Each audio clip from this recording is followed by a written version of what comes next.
7 अप्रैल 2004 की उस रात लोकसभा चुनाव प्रचार की गहमागहमी चरम पर थी। पटना के गांधी मैदान में तत्कालीन उप प्रधानमंत्री एवं देश के गृह मंत्री लाल कृष्ण आडवाणी की चुनावी सभा हो रही थी। इसी बीच अचानक मंच पर तत्कालीन जिलाधिकारी गौतम गोस्वामी पहुंचे और आडवाणी से कहा, time is over.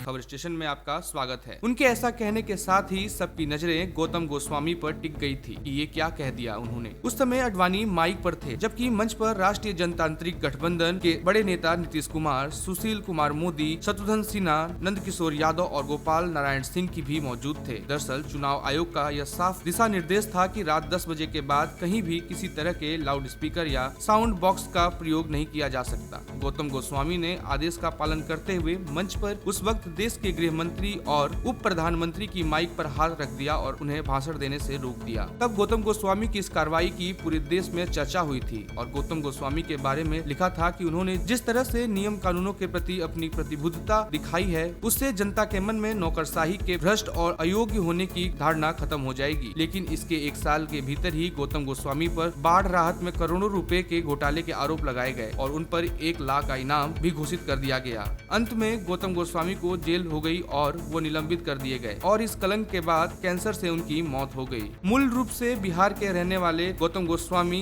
Kashi Hindu विश्वविद्यालय से मेडिकल में स्नातक थे और फिर सिविल सर्विस में जाने का फैसला किया था। 1991 की सिविल सेवा परीक्षा में गौतम ने 7वां स्थान प्राप्त किया था। गौतम की चर्चा लालू प्रसाद यादव के अलग अलग ठिकानों पर बड़ी छापेमारी के लिए भी होती रहती है। खबर स्टेशन के लिए रोशन की रिपोर्ट।